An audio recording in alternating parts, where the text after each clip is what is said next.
بسم الله الرحمن الرحيم.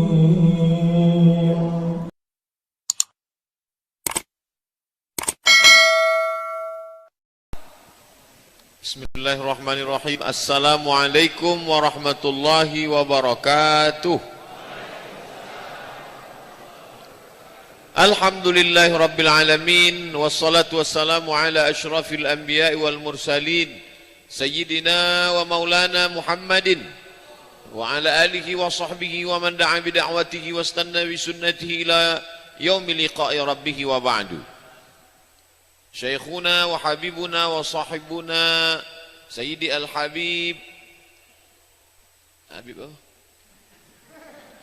Habib Mahdi bin Syihab hafizahullah mata'anallahu bituli umurihi. Kemudian hadir pula bersama kita Bapak anggota DPRD Provinsi Sumatera Selatan Bapak Prima Salam, kemudian Pak Darmono, kemudian Haji Abo, tokoh-tokoh masyarakat yang tak dapat saya ingat satu persatu. Insya Allah semua yang hadir dan mengikuti acara malam ini dimuliakan Allah Subhanahu wa ta'ala. Ustadz Abdul Somad, ya, ketika Nabi SAW bertahannus di Gua Hira itu yang pertama turun apa? Iqra bismi rabbikal ladzi khalaqa khalaqal insana min 'alaqin iqra wa rabbukal akram alladzi 'allama bil qalami 'allamal insana ma lam ya'lam. Lalu dia pun turun menggigil kedinginan. Setelah itu dia berselimut. Datanglah Khadijah menyelimuti beliau. Lalu kemudian turun Jibril berkata, ya ayyuhal muddatsir, hai orang yang berselimut, qum, bangun, bangkit, fa'anzir, berilah peringatan. Lalu kemudian yang mau diberi peringatan ini siapa? Turunlah ayat, wa anzir ashiratakal aqrabin, berikanlah peringatan kepada keluargamu yang dekat-dekat, paman-pamanmu, bibi-bibimu, makcik-makcikmu, sepupumu, beri mereka peringatan. Dikumpulkannya lah semua di bawah bukit Safa. Mudah-mudahan kita bisa umroh naik ke bukit Safa. Wahai penduduk Makkah, ya, seandainya kukatakan di belakang bukit yang besar ini, kalau kita tegak di atas bukit Safa menghadap ke Ka'bah, di belakang kita itu ada bukit besar tinggi namanya Jabal Abi Qubais. Yang betul Jabal Abi Qubais. Ada juga yang nulis, saya tengok Jabal Abi Kubis kan. Kubis itu sayur. Kalau aku katakan di belakang bukit yang besar ini ada pasukan yang akan menyerang kita, apakah kalian percaya? Seluruh penduduk Makkah mengatakan shadaqnaka, kami percaya kepada engkau. Kalau ku katakan bahwa ada musuh kita yang akan menyerang kota Makkah ini, kalian percaya? Mereka semuanya menjawab shadaqnaka, kami percaya. Kalau ku katakan aku sudah mendapat wahyu Jibril datang membawa Al-Quran, apakah kalian percaya? Saat itulah Abu Lahab berkata, tabban laka ya Muhammad, celakalah engkau, alihadza jama'tana, apakah untuk ini kau kumpulkan kami? Ketika itu Allah pun menurunkan ayat untuk membantah ucapan Abu Lahab itu, tabbat yada abi lahabi wa tab ma aghna anhu malu wa ma kasab sayasla naran dhata lahab wa imra'atuhu hammalatal hatab fi jidha hablum min masad. Sekarang kita urut dari awal. Tadi Ustaz Somad cerita yang pertama turun apa? Iqra. Habis itu apa? Ya ayyuhal muddatsir. Habis itu apa?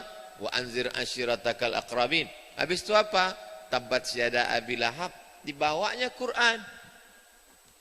Tadi kata Ustaz pertama turun apa? Iqra. Bukanya Quran. Kok pertama di sini Al-Fatihah? Iqra malah di juz 31. Iqra kok di juz 30 Pak Ustaz? Sebetulnya Quran yang mana yang turun itu? Kenapa beda Quran Palembang dengan Quran Nabi? memunculkan kekacauan. Maka dibantahlah oleh Sayyidina Abdullah ibnu Abbas. Sayyidina Abdullah ibnu Abbas orang yang paling paham tentang Al-Quran.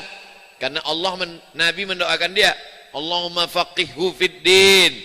Dalamkan ilmu agamanya. Wa'allimhu ta'wil. Ajarkan dia ta'wil, pemahaman Al-Quran yang benar. Maka Abdullah bin Abbas digelar dengan turjumanil Quran. Orang yang paling mengerti, menerjemahkan makna, maksud daripada Al-Quran. Bukan terjemah seperti kita terjemah kata. Maksudnya adalah interpretasi penafsiran Al-Quran. Makanya kalau ada orang minta, Ustaz doakan anak saya Ustaz, Allahumma faqihhu fid din wa'allimhu ta'wil. Itu doa Nabi untuk Abdullah bin Abbas. Mudah-mudahan anak kita paham macam Abdullah bin Abbas memahami Quran. Kata Abdullah bin Abbas, Al-Quran itu turunnya 2 kali. Turun dari Lauhil Mahfuz. Al-Quran di mana? Fi Lauhim Mahfuz. Di Lauhil Mahfuz susunannya seperti ini. Di Lauhil Mahfuz susunannya macam ini. Al-Fatihah, Al-Baqarah, Ali Imran, An-Nisa, Al-Maidah sampai An-Nas. Begini susunannya. Turun dari Lauhil Mahfuz ke Baitul Izzah, stasiun transmisi. Gimana menjelaskan stasiun transmisi?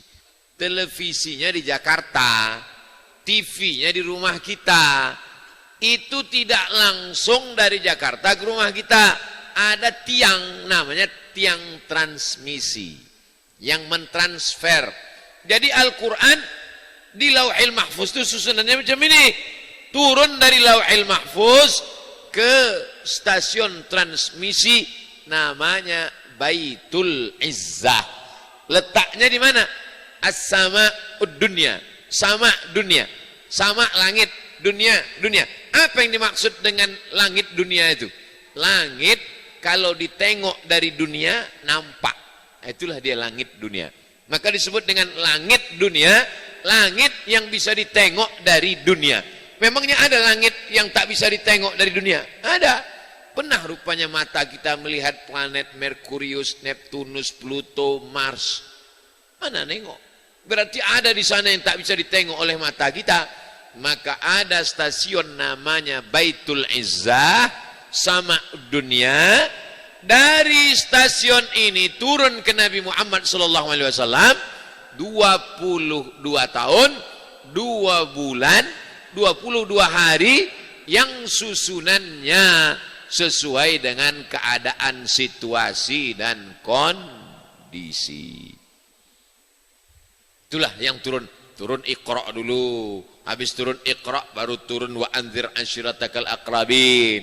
Ya ayyuhal muddathir wa anzir ashiratakal aqrabin. Datang mereka jamaah bertanya, yas'alunaka 'anil khamri wal maisir.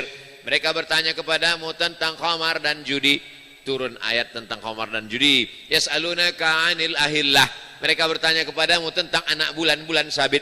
Turun ayat tentang bulan sabit. Yas'alunaka 'anir ruh.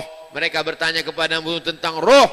Turun ayat tentang roh. Itulah yang turun secara acak dari mulai Al-Fatihah sampai ke An-Nas selama 22 tahun, 2 bulan, 22 hari.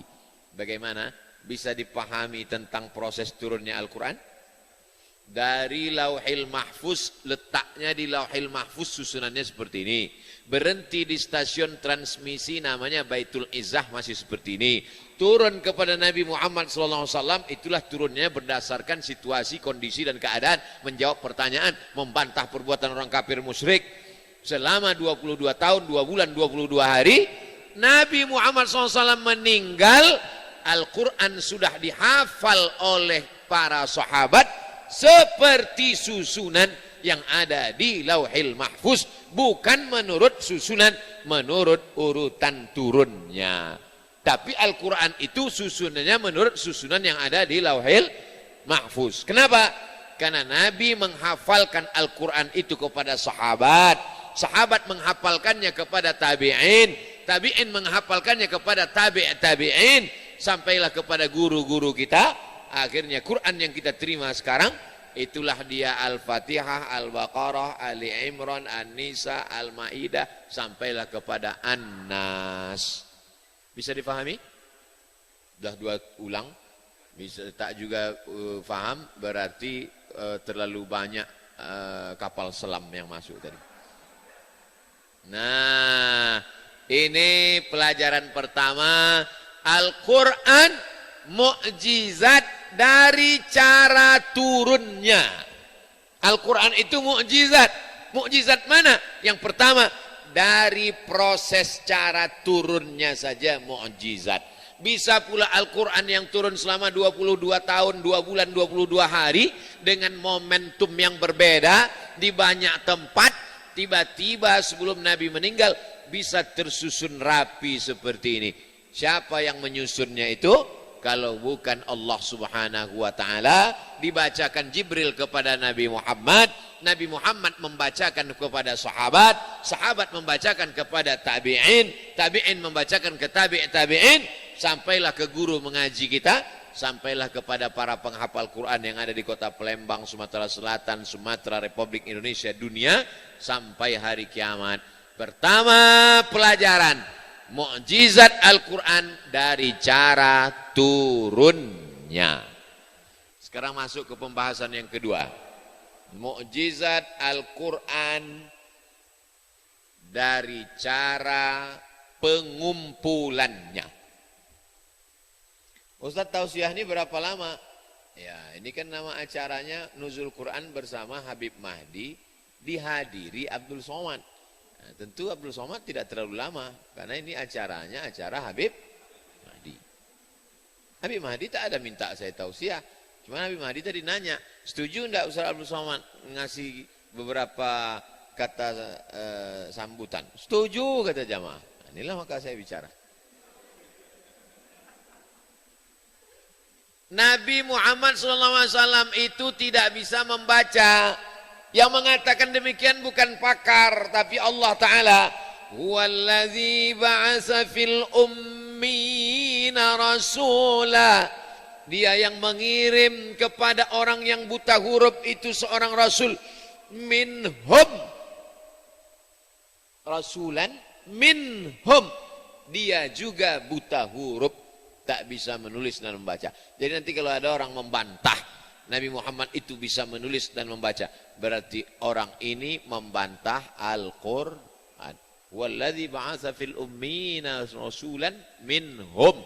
Dia juga sama macam masyarakat itu, tak bisa menulis dan membaca. Jadi kalau memang Nabi tak bisa menulis dan membaca, mengapa turun ayat membaca? Apa yang mau dibaca? Membaca itu tidak selamanya membaca begini. Membaca. Bacaan syahadat. Kan membaca. Bukan itu selamanya. Misalnya saya mau suruh orang. Sini nak, sebentar. Ya. Coba baca Al-Fatihah. Bismillahirrahmanirrahim. Alhamdulillahi Rabbil Alamin. Ar-Rahmanirrahim. Anak ini tak ada menengok Quran. Maka yang dimaksud dengan membaca di situ adalah qiraah, mengucapkan di mulut. Mulut bergerak membaca tanpa melihat teks, namanya qiraah. Maka disebut dengan iqra. Mulut tidak bergerak, mata melihat tulisan, namanya mutalaah. Mata melihat tulisan, mulut tak membaca, namanya mutalaah. Sekarang saya tanya, kita membaca Quran itu qiraatul Quran atau mutalaatul Quran? Saya tanya sekali lagi, kita sekarang membaca Quran itu qiraatul Quran atau mutalaatul Quran? Kalau ada orang qiraatul Quran, walaupun dia tak membaca, itulah imam-imam tarawih, tidak melihat teks tapi dia membaca. Bismillahirrahmanirrahim. Ya ayyuhalladzina amanu kutiba alaikumus siyamu kama kutiba alal ladzina min qablikum la'allakum tattaqun. Tapi kalau ada orang baca Quran,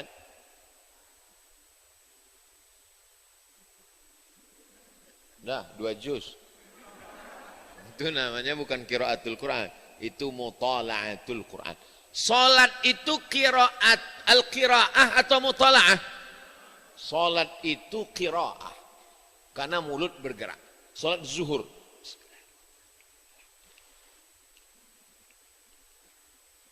Mulut bergerak. Siapa sahabat yang meriwayatkannya? Khabbab ibnul Arth. Khabbab tak jumpa dengan Nabi.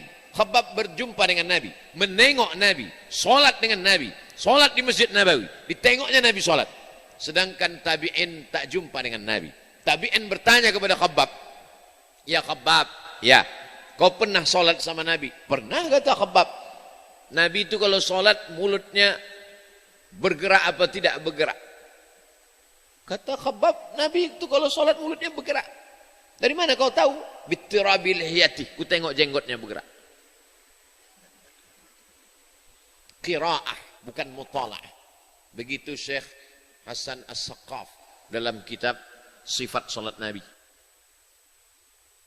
Jadi yang selama ini salatnya mutala'ah, Allahu Akbar, Allahu Akbar, robahlah bahwa salat itu adalah qiraah, bukan mutala'ah. Al-Quran yang kedua, mukjizat dari cara pengumpulannya. Dikirimlah pasukan untuk memerangi nabi palsu namanya Musailamah Al-Kadzab. Nama negerinya Yamamah. Nama nabi palsunya Musailamah. Nama nabi palsunya Musailamah. Nama kampungnya Yamamah. Jangan nanti pulang ke rumah terbalik ceritanya. Ada seorang nabi palsu namanya Yamamah, kampungnya Musailamah. Yang cerita lupa, yang mendengar tak ingat. Sama-sama mengangguk. Nabi palsu namanya Musailamah. Dia buat macam mirip Quran. Wal fil wa ma adraka mal fil lahu dhailun tawil. Mirip macam Quran. Wal fil, demi gajah. Wa ma adraka mal fil, tahukah kamu apa gajah itu? Lahu dhailun tawil, ekornya panjang. Apa? Tak ada maknanya. Untuk menandingi surat Alam Tara Kaifa Fa'ala Rabbuka bi ashabil fil. Maka datanglah Umar, Abu Bakar Siddiq mengirim pasukan untuk memerangi Musailamah Al-Kadzab murtad. Itu beda zaman Abu Bakar dengan sekarang. Zaman dulu nabi palsu itu perangi. Pancung kepalanya, halal darahnya, karena dia sudah merusak Islam.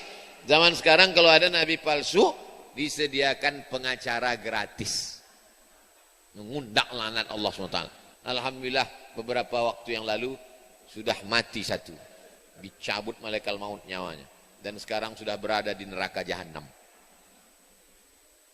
Kira-kira apalah kata malaikat maut menengok orang yang ngaku nabi palsu waktu mau cabut nyawa? Kau nabi katanya. Katanya. Selama ini tak kucabut nyawa kau karena Allah mengatakan lan tamuta nafsun qabla an tastakmila rizqaha wa ajalaha. Tak ada orang mati sebelum ajalnya sampai, sebelum rezekinya penuh, walaupun nabi palsu. Sudah ditetapkan Allah Ta'ala umur dia 60 tahun, makan dia, minum dia, tidur dia, rumah dia, harta dia, maka setelah penuh baru mati. Likulli ummatin ajal, setiap orang sudah ada ajal, limit batas waktunya. Idza jaa ajaluhum, kalau ajal sampai, la yastakhiruna sa'atan, tak bisa ditunda walau sesaat, sedetik, semenit. Wala yastaqdimun, tak pula bisa dimajukan walaupun sesaat.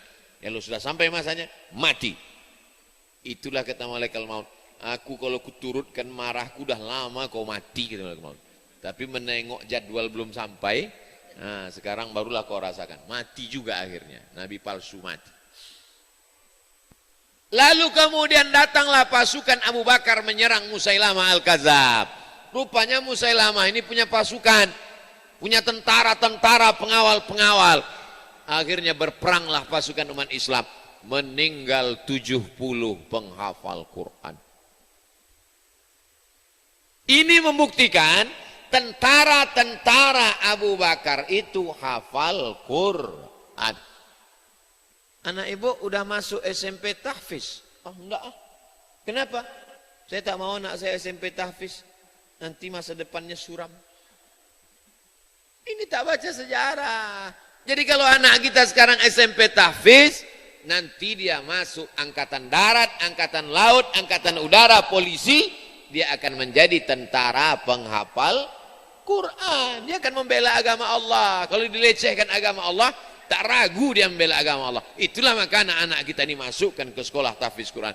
Dia akan jadi dokter spesialis, dia akan jadi polisi, dia akan jadi kepala dinas, kepala badan, kepala kantor, dia akan menjadi angkatan laut yang masuk ke dalam membawa kapal selam sekaligus menelan kapal selam. Karena dia orang Palembang. Nah, jadi 70 penghafal Quran meninggal, maka datanglah Abu Bakar Siddiq bersama Umar bin Khattab melihat fenomena ini. Al-Quran belum ada lagi dibukukan 30 juz seperti Quran Syamil sumbangan Permata Bank Syariah ini. Segera pindahkan tabungan ke bank syariah. Belum ada. Al-Quran tertulis di pelepah korma, di tulang onta, di batu yang ceper lepes. Tertulis itu. Maka lalu kemudian Umar ibn Khattab mengatakan, Abu Bakar, aku khawatir kalau 70 penghafal Quran hilang, nanti Qurannya akan hilang.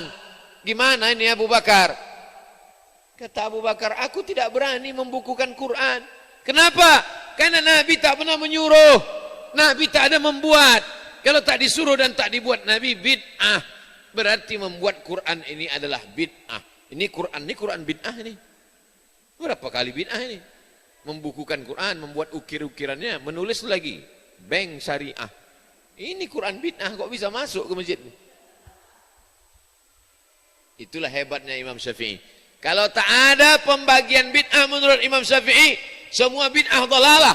Berarti Quran ini pun bid'ah dalalah. Tapi begitu Imam Syafi'i membagi bid'ah, berdasarkan solat tarawih bid'ah. Apa kata Umar? Ni'matil bid'atu hadhi. Sebaik-baik bid'ah adalah ini. Kalau ada bid'ah baik, berarti ada bid'ah tak baik. Maka bid'ah yang baik itu disebut dengan bid'ah hasanah. Atau bid'ah mustahsanah. Atau bid'atu huda. Hebat cerdas Imam Syafi'i. Kalau tak dibagi oleh Imam Syafi'i, semua bid'ah dalalah, maka sahabat pun masuk neraka. Karena sudah melakukan perbuatan-perbuatan bid'ah yang tak dilakukan dan tak disuruh oleh Nabi Muhammad SAW. Salah satunya adalah membukukan Al-Quran. Akhirnya Abu Bakar setuju. Melihat pertimbangan, menimbang, memikirkan, memutuskan. Karena para penghafal sudah banyak meninggal dunia. Maka Al-Quran kalau gitu kita bukukan. Datanglah Abu Bakar dan Umar menuju seorang bernama Ubay bin Ka'ab. Ubay, ya, kau anak muda yang hafalan Quranmu banyak. Kau anak muda yang cerdas. Kami ingin mengangkat kau jadi panitia yang mengumpulkan tulisan Al-Quran. Kata Ubay bin Ka'ab, aku tak mau. Kenapa? Aku takut melakukan perbuatan bid'ah karena tak pernah dibuat dan tak pernah disuruh. Akhirnya Abu Bakar dan Umar meyakinkan Ubay. Kalau tak kau susun ini, penghafal Quran sudah meninggal. Zaman generasi setelah ini banyak tak hafal Quran. Quran akan hilang. Dilembutkan Allah Ta'ala hati Ubay bin Ka'ab. Akhirnya dia angkat sekretarisnya namanya Zaid bin Thabit. Ubay bin Ka'ab, Zaid bin Thabit. Disusunlah yang ada di pelepah korma, di tulang onta, di batu-batu. Akhirnya ditulislah satu tulisan. Tulisan itu namanya mushaf. Maka ini namanya mushaf Al-Quran. Mushaf yang ada di lemari-lemari itu mushaf. Yang di dalam kotak kaca itu Pak Ustadz, itu kotak infak, bukan kotak Quran. Mushaf Al-Quran. Tapi bukan berarti Ubay bin Ka'ab menyusunnya. Karena Quran sudah ada lebih dulu hafalan, baru tulisan. Sekarang terbalik, Quran tulisannya ada, orangnya tak pandai membaca.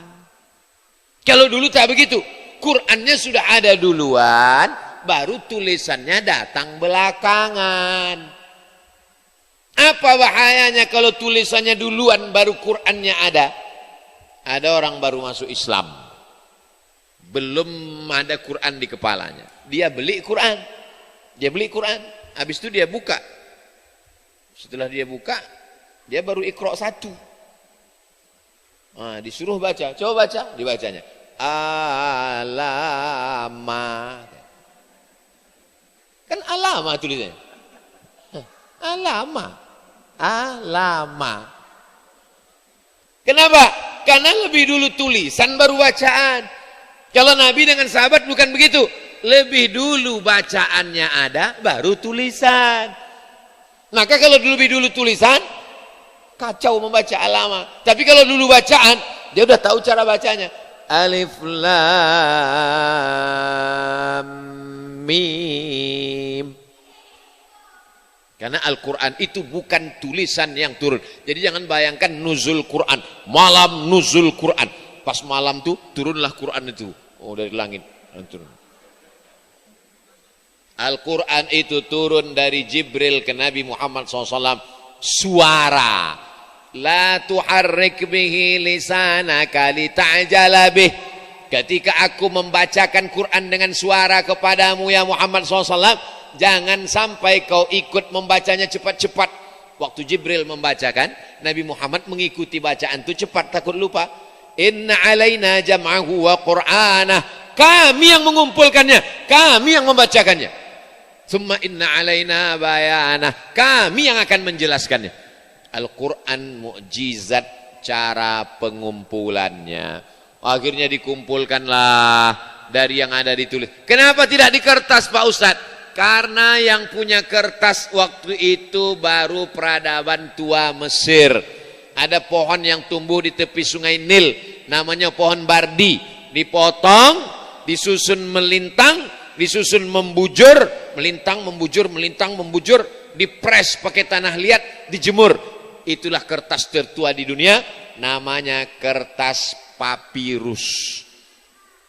Kalau nanti pergi ke Mesir, panjang umur, sehat badan, pergi umroh, balik, mampir ke Mesir, cari kertas papirus. Kertas tua, dijual sampai sekarang masih ada, untuk souvenir-souvenir bagi orang yang datang ke Mesir.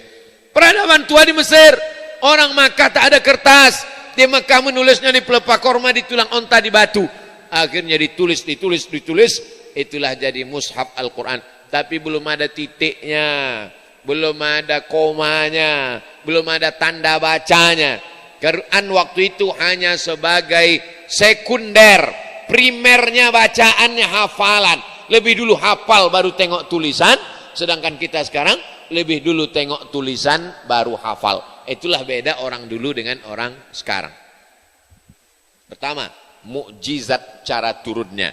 Kedua, mukjizat cara pengumpulannya. Ketiga, mukjizat isinya. Isinya mukjizat. Di dalam Al-Quran ini diceritakan bahwa manusia itu diciptakan dari nutfah. Dari nutfah berubah menjadi alaqah. Dari alaqah berubah menjadi mudghah. Nutfah cairan, alaqah darah yang menempel di dinding rahim, mudghah segumpal daging. Setelah itu summa ansha'nahu khalqan akhar fakasawnal 'idhama lahma, tulang, air, darah, daging, tulang, tulang dibalut dengan daging. Summa ansha'nahu khalqan akhar, lalu kami ciptakan makhluk yang baru. Makhluk baru itu maksudnya apa? Tulang, darah, daging, air, darah, daging, tulang. Sekarang disatukan menjadi makhluk yang baru dengan bentuk yang baru. Khalqan akhar. Fatabarakallahu ahsanul khaliqin. Maha suci Allah, sebaik-baik pencipta makhluk. Ini baru ditemukan 200 tahun belakangan. Abad 18, abad 19, abad 20. Bahwa manusia diciptakan dari air berubah menjadi darah, darah menempel di dinding rahim menjadi daging, daging menjadi tulang, tulang menjadi makhluk yang sempurna. Baru belakangan. Kalau tak percaya tanya sama SPOG yang ada di Palembang. SPOG, spesialis obgyn. Spesialis obgyn itu spesialis kandungan, bukan spesialis tuyul. Jin. Spesialis obgyn. Spesialis mengurus masalah kandungan. Nanti besok tanya, Pak spesialis obgyn, dari mana kalian tahu bahwa manusia itu dari darah, dari air jadi darah, jadi tulang, jadi daging? Dari mana kamu tahu? Kami belajar di Fakultas Kedokteran. Tapi Sayyidina wa Maulana Muhammad sallallahu alaihi wasallam yang tidak pernah terdaftar di Fakultas Kedokteran Universitas Indonesia, Universitas Islam Indonesia, Universitas Gajah Mada, universitas manapun, Universitas Sriwijaya, bisa dia tahu itu. Kita yang beriman mudah saja. Apa jawabannya? Wa ma yantiqu 'anil hawa. Dia bicara bukan mengikut hawa nafsunya. In huwa illa wahyun yuha. Wahyu dari Allah Subhanahu wa taala. Siapa yang mengajarkan dia? Allamahu syadidul quwa. Diajarkan oleh yang kuat. Kuat itu maksudnya Jibril alaihissalam. Kuat tenaganya, kuat fisiknya, kuat jiwanya. Dibawanya wahyu itu kepada Nabi Muhammad sallallahu alaihi wasallam. Mukjizat yang pertama, mukjizat cara turunnya. Mukjizat yang kedua, mukjizat cara pengumpulannya. Mukjizat yang ketiga, mukjizat isi kandungannya. Di antara mukjizat itu artinya apa Pak Ustaz? Melemahkan. Ajiza, lemah. Mukjizat melemahkan. Melemahkan argumentasi musuh. Kalau udah datang mukjizat, tumbang musuh. Orang-orang yang menuduh Al-Quran ini datang dari pikiran Muhammad, Al-Quran ini adalah copy paste dari peradaban lama, maka begitu datang, mana peradaban di dunia yang mengatakan manusia dari air berubah menjadi darah, berubah menjadi daging, berubah menjadi tulang, berubah menjadi makhluk? Tak ada. Ada di Pekanbaru dokter spesialis, prakteknya di dekat airport Simpang 3. Dia seminar internasional, jumpa sama spesialis obgyn dari Amerika. Selesai seminar ditanyanya spesialis obgyn nih, Pak spesialis obgyn Amerika, ya dalam kitab suci kami Al-Quran, saya seorang muslim, ada diceritakan bahwa manusia itu diciptakan dari air, berubah menjadi darah, berubah menjadi daging, berubah menjadi tulang, tulang dibalut daging jadi manusia. Kitab suci kamu itu udah lama, 1400 tahun yang lalu. Sedangkan ini baru ditemukan 200 tahun belakangan. Apa pendapat Anda Profesor Obgyn Amerika? Kata dia, mungkin Nabi kalian itu udah punya mikroskop. Dia tidak percaya kepada malaikat. Dia orang rasionalis. Mudah-mudahan Allah berikan hidayah. Tapi kalau dia mau berpikir, kalau mau dipakainya akalnya dan hatinya sedikit saja, makanya dokter-dokter itu banyak. Yang paling takut kepada Allah itu dokter. Karena dia yang kenal sama COVID itu. Dia yang kenal dengan penyakit itu. Dia yang tahu betul dengan kesehatan manusia itu. Dan dia yang paling sering menengok orang sakratul maut. Makanya kalau ada dokter paling takut kepada Allah, memang sewajarnya. Tapi kalau ada dokter tak takut pada Allah, itu nerakanya 2 kali lipat. Karena Allah sudah berikan dia pengetahuan yang sempurna, melihat gejala, melihat efek, melihat apa yang terjadi kepada manusia.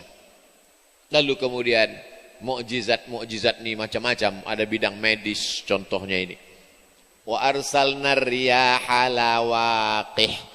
Kami kirimkan angin untuk proses pembuahan.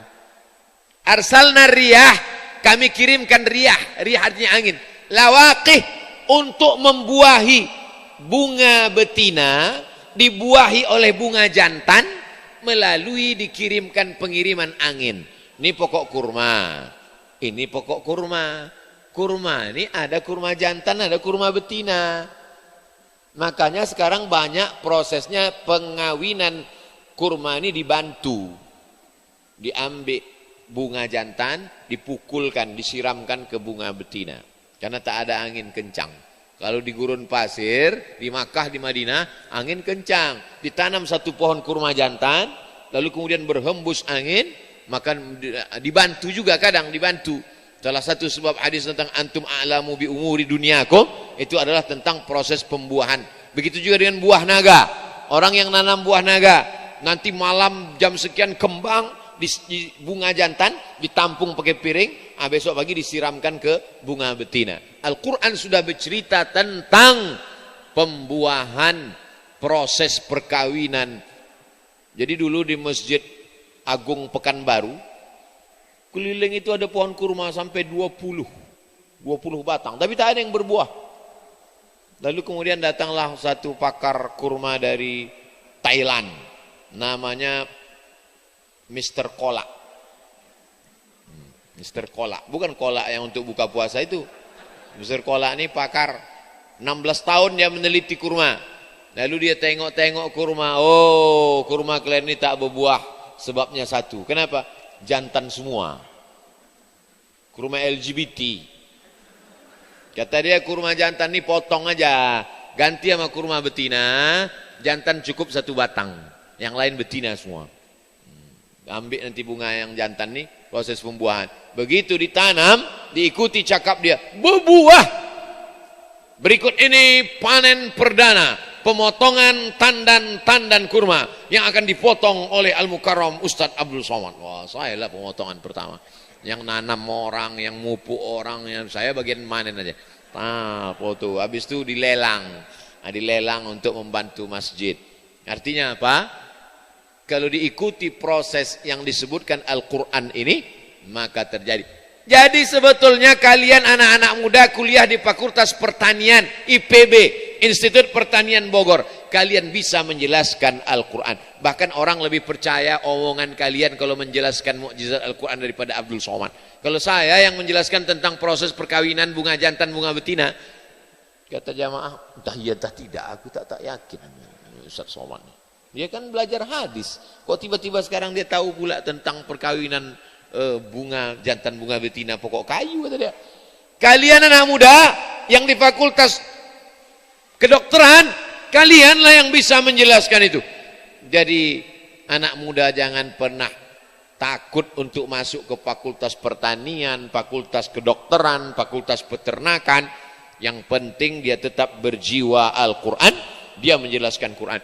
Saya bermimpi 20-30 tahun akan datang, judul-judul ceramah Ramadan itu, malam pertama Ramadan dan kesehatan, malam ketiga mukjizat Al-Quran dalam pertanian, malam keempat mukjizat Al-Quran dalam kedokteran.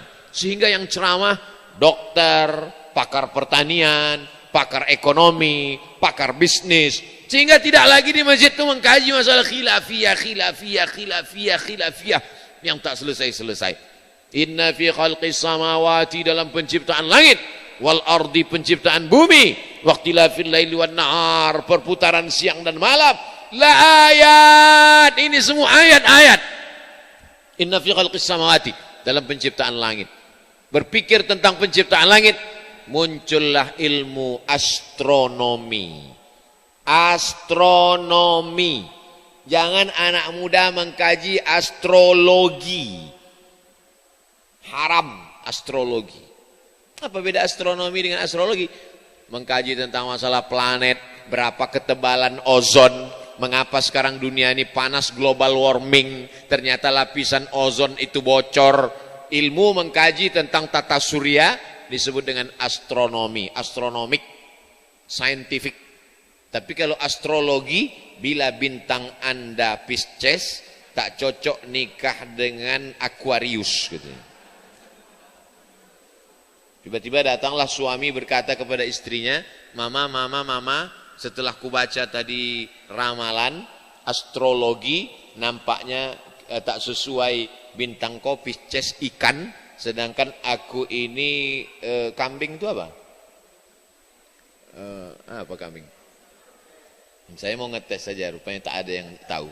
Alhamdulillah, sempat tadi semua menjawab Taurus katanya. Oh, berarti percaya semua. Tak boleh percaya kepada perbintangan. Kadzdzabal munajjimun walau sadaqu. Kalaupun terjadi betul, itu hanya kebetulan saja. Jangan sampai rusak akidah kita, keyakinan kita. Siapa yang berpikir tentang langit, ilmu astronomi, wal ardi, tentang penciptaan bumi, berapa lapis bumi, apa yang ada dalam perut bumi, Mengapa ada dalam bumi itu lahar? Mengapa terjadi gunung meletus? Berpikir tentang langit, astronomi. Berpikir tentang bumi, geologi. Berpikir tentang bumi, ada ilmu namanya ilmu geologi. Berpikir tentang perputaran siang dan malam, meteorologi, klimatologi, geofisika. Inna fi dzalika laayat.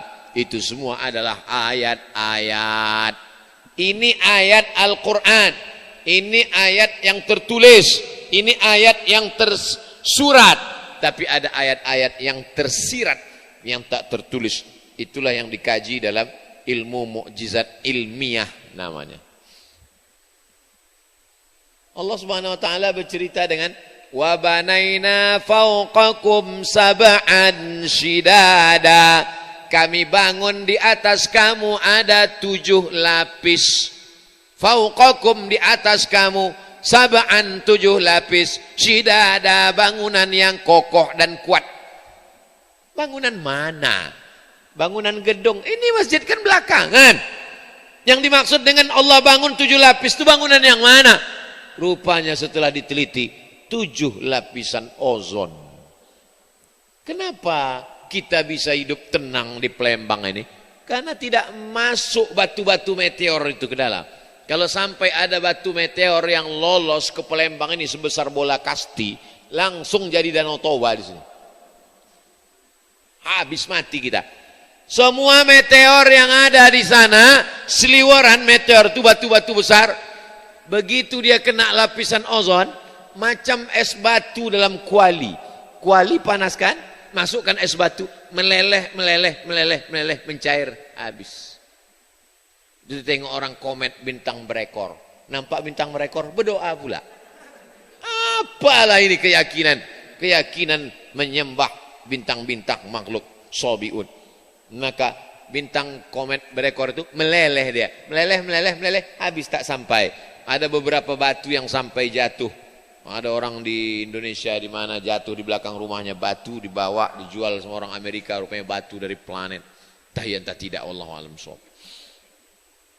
Maka diisukan bahwa dunia akan kiamat pada tahun 2000 sekian karena ada sudah meteor besar yang akan sampai ke bumi. Lalu kemudian Badan Antariksa Amerika NASA mengalihkan rute perjalanannya. Oh, bisa pula kata dia dialihkan. Amerika mau menunjukkan hebat. Ini bumi ya, ini bumi. Lalu ada batu meteor besar yang akan menabrak, lalu mereka alihkan. Oh, dipasangnya lah alat di sana oleh Amerika, pasang, dikasih tahu sama meteor itu, mohon maaf meteor, ini larangan mudik gitu ya. Akhirnya membeloklah meteor tadi, tak jadi tak datang ke bumi. Apa ini? Macam hebat kali Amerika itu. Begitu datang Covid, tumbang juga dia, hancur juga ekonominya kan. Nah, Allah Ta'ala ingin bercerita kepada kita tentang bagaimana kekuasaannya. Dia yang membangun 7 lapis itu. Jangan pakai AC berlebihan, jangan bakar hutan, jangan bahan kimia. Kenapa? Karena lapisan ozon akan bocor. Kalau lapisan ozon bocor, masuk uap panas dari atas, dunia ini semakin panas. Kalau dunia ini panas, maka es yang ada di kutub utara meleleh. Kalau es meleleh, permukaan pantai naik. Kalau sudah naik, Jakarta banjir. Yang salah gubernur. Jadi efeknya dari sana. Jangan bangun rumah kaca. Karena kalau bangun rumah kaca, cahaya mataharinya mantul. Kalau memantul, lapisan ozonnya menipis. Kalau menipis, maka dunia makin panas. Kalau dunia panas, namanya global warming. Warm, hangat. Warm water, air hangat. Give me warm water. Awak cakap apa? Awak tak faham warm water? Tak. Air suam kuku. Air suam. Warm water. Minum air hangat. Warm water. Warm global warming. Dunia ini makin panas. Menurut bapak-bapak yang udah agak-agak tua lah, umur-umur 50, 60. Menurut bapak dunia ini macam ini aja dulu atau makin panas, Pak? Makin panas dunia ini.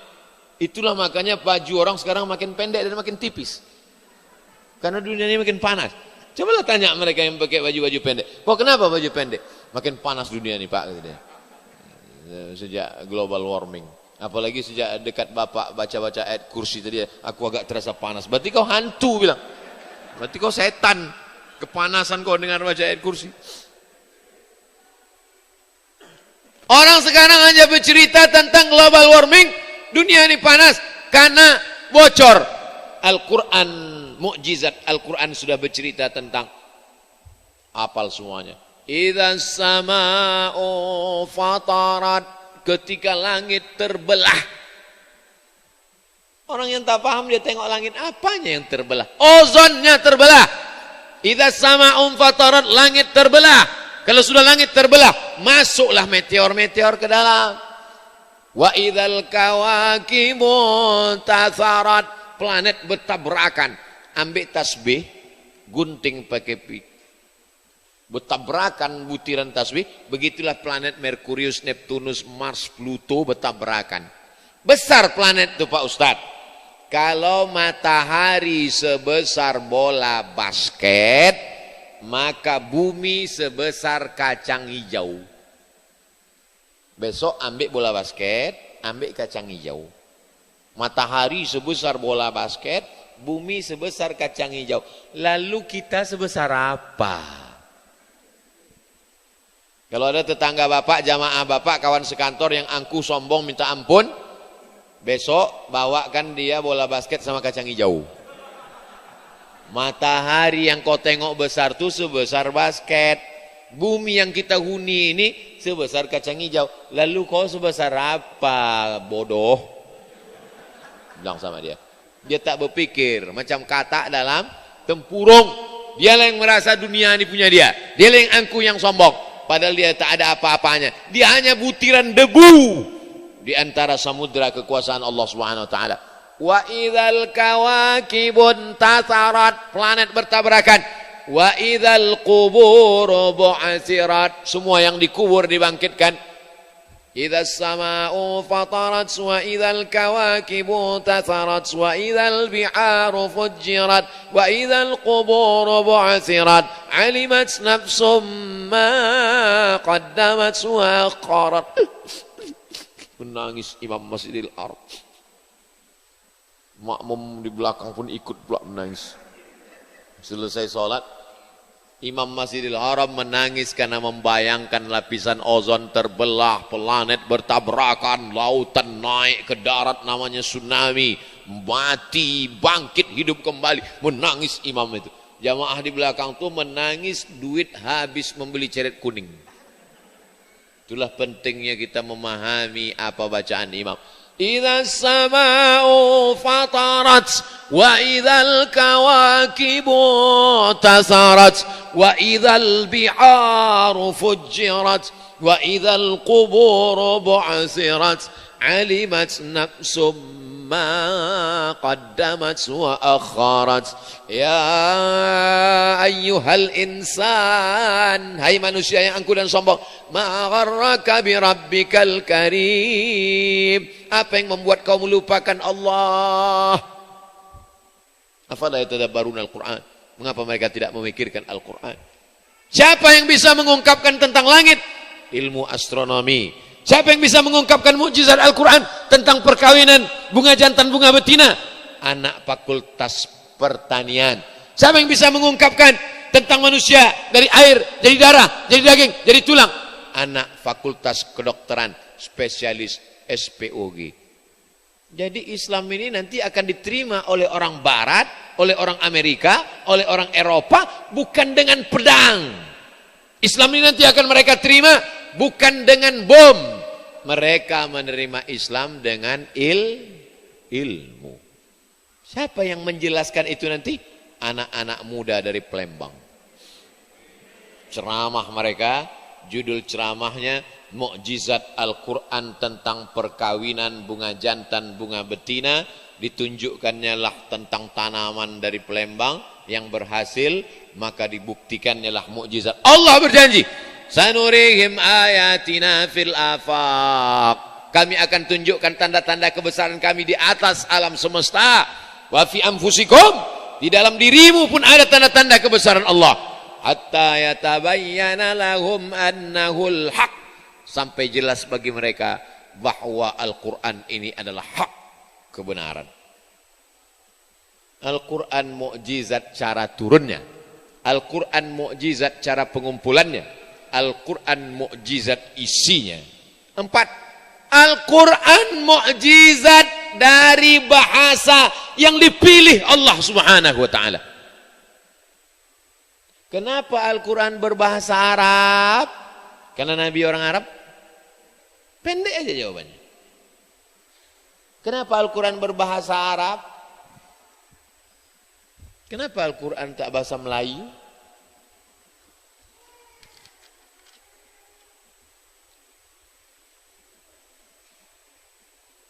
Alif A, B, B, Ta, T, Sa, tak ada.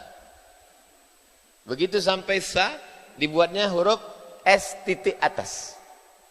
Menunjukkan tidak ada huruf Sa dalam abjad Inggris. Ada Pak Ustaz? Health. Health. Health. Kesehatan. PKTH. WHO. World Health Organization. Perth. Nama kota di Australia. Perth.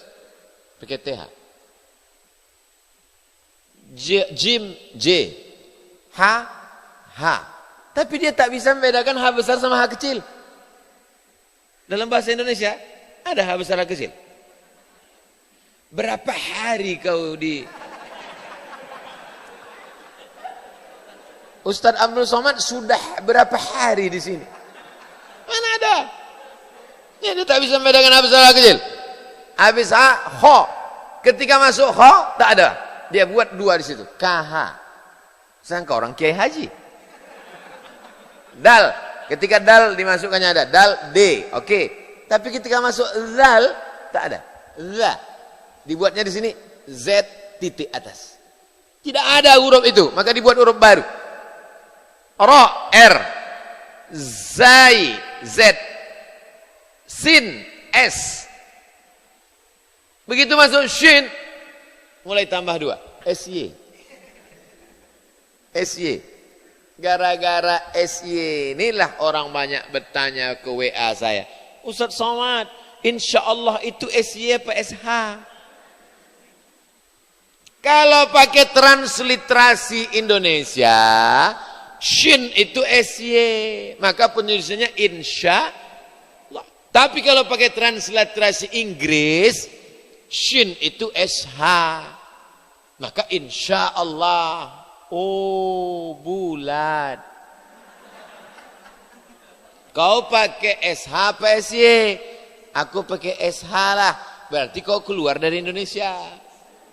Kenapa Zakir naik pakai SH? Karena dia orang India. Orang India dijajah Inggris. Inggris pakai SH. Paham? Sod. S kata dia. S titik 1 bawah. Sod. S titik 1 bawah. Bot. D titik 1. Pedoman transliterasi Arab Latin. Saking kan tak adanya huruf itu dalam bahasa kita, dibuat transliterasi. Seandainya Al-Quran diturunkan Allah Subhanahu wa ta'ala pakai bahasa bukan selain Arab, betapa banyak huruf-huruf yang tak terwakili, yang tak bekerja tubuh kita. Ketika kita membaca alladzina idza asabathum musibah وَلَنَبْلُوَنَّكُمْ بِشَيْءٍ مِّنَ الْخَوْفِ وَالْجُوعِ وَنَقْصٍ مِّنَ الْأَمْوَالِ وَالْأَنفُسِ وَالثَّمَرَاتِ وَبَشِّرِ الصَّابِرِينَ وَنَقْصٍ مِّنَ الْأَنفُسِ وَالثَّمَرَاتِ وَبَشِّرِ الصَّابِرِينَ. Orang yang tidak pernah baca Quran, maka tidak pernah berfungsi makharijul huruf di badannya, sama seperti orang punya handphone canggih, ada MP4, ada MP3, ada cara buat video, tapi yang bisa dia cuman pencet merah menutup, pencet hijau menyambut. Tak berfungsi alat-alat yang diberikan Allah pada diri dia. Al-Quran mukjizat.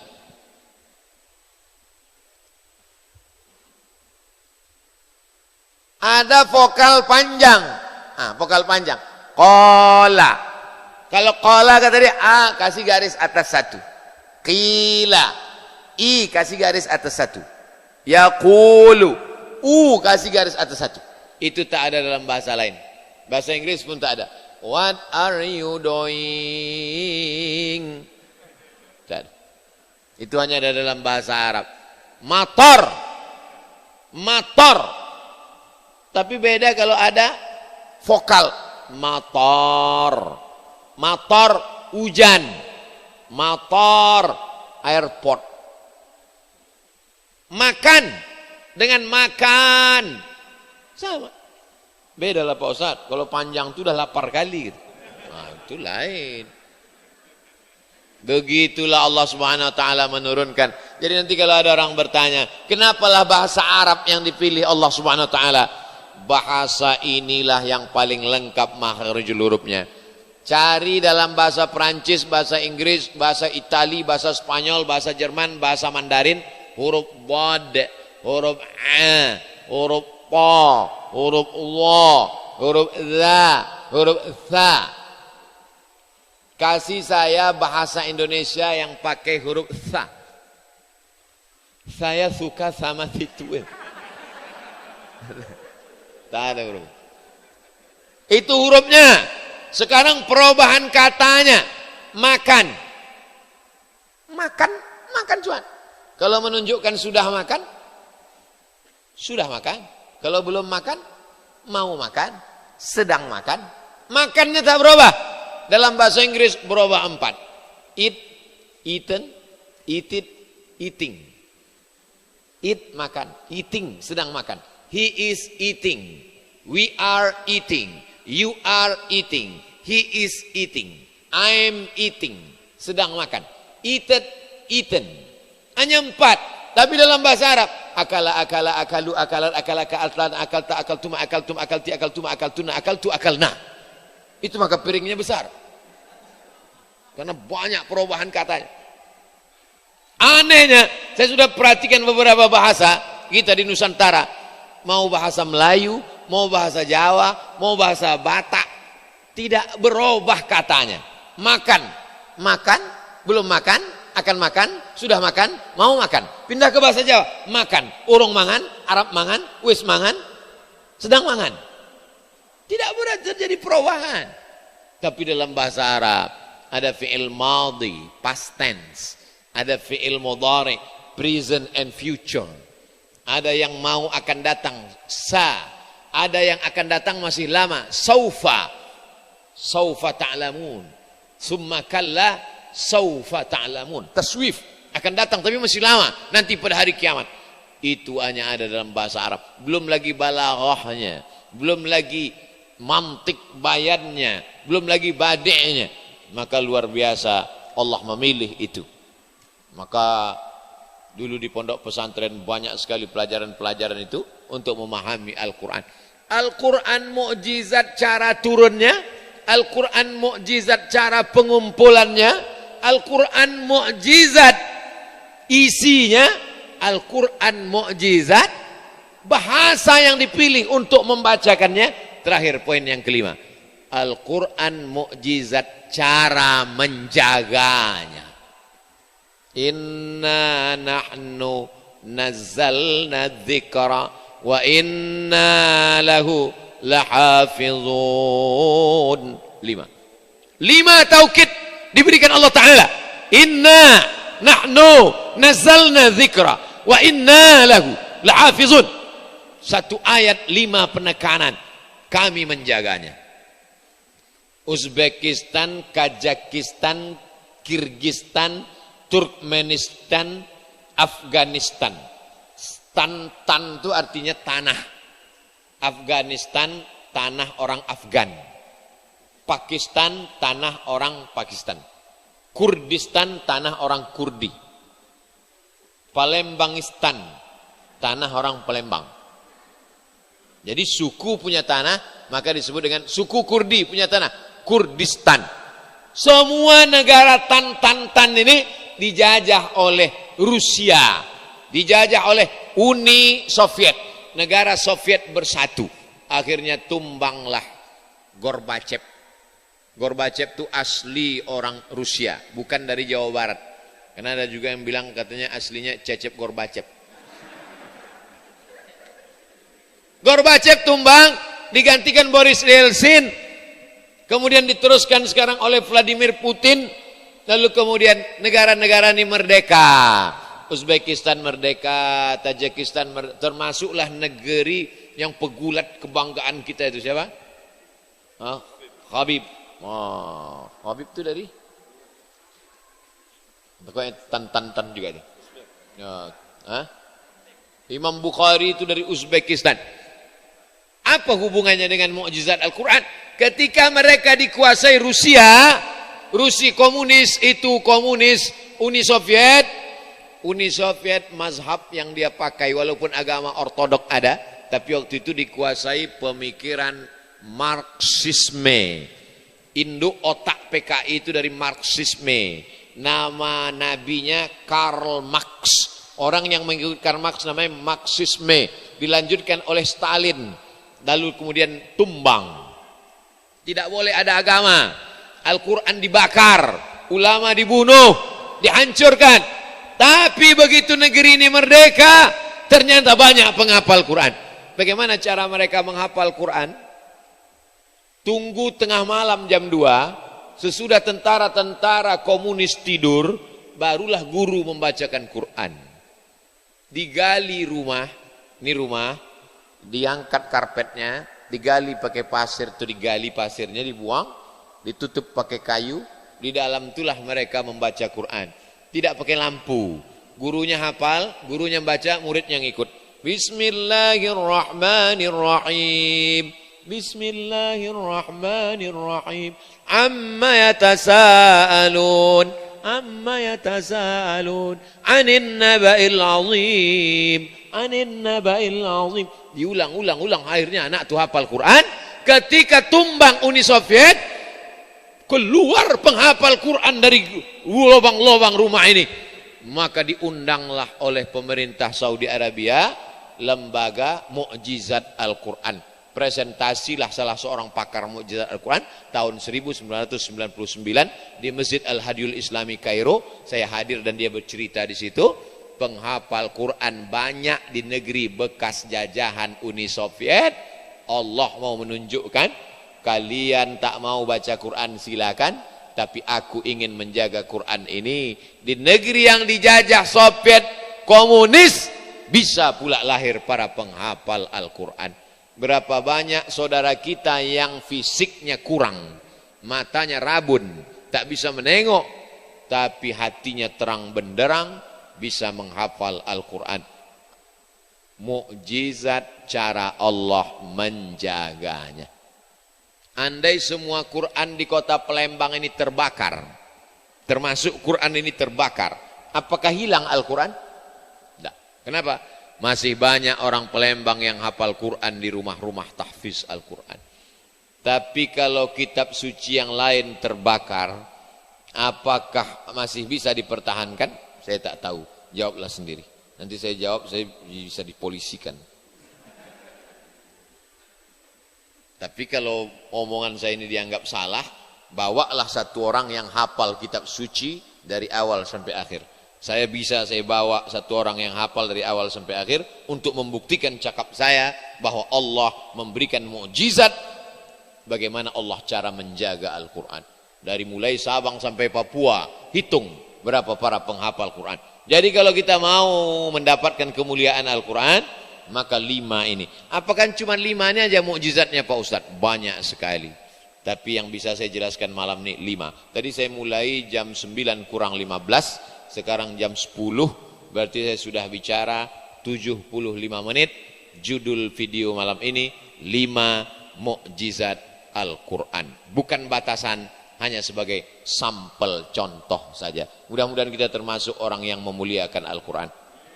Bapak ibu yang punya tanah, wakafkan tanahnya untuk buat rumah Quran. Setuju? Bapak bupati, wali kota, gubernur, buatkan program setiap kabupaten, setiap kecamatan, setiap desa, setiap kelurahan, setiap RT, satu rumah Quran. Setuju?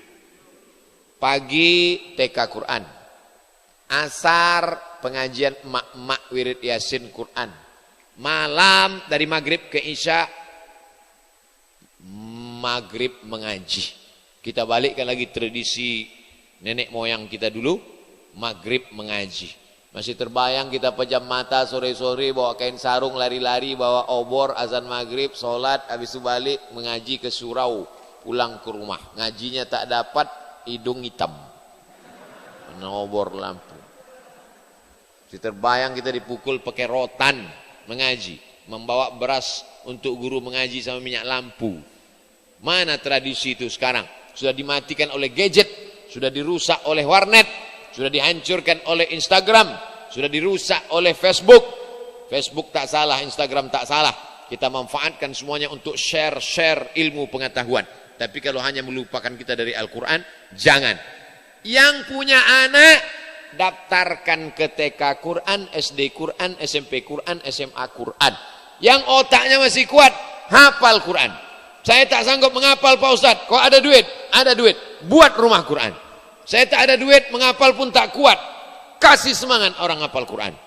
Sudahlah tak punya duit, tak punya kekuasaan, menjatuhkan mental orang pula. Neraka jahanam tempatmu, brother. Allahumma arhamna bil Quran waj'alhu lana imama wa nura wa huda wa rahmah. Allahumma dhakkirna minhu ma nasina wa 'allimna minhu ma jahilna warzuqna tilawatahu ana al-laili wa atrafan nahar waj'alhu lana hujjatan ya Rabbal Alamin. Terima kasih segala perhatian. Mohon maaf segala kesilapan dan kehilafan. Aku qauli hadza astaghfirullah li wa lakum. Wassalamualaikum warahmatullahi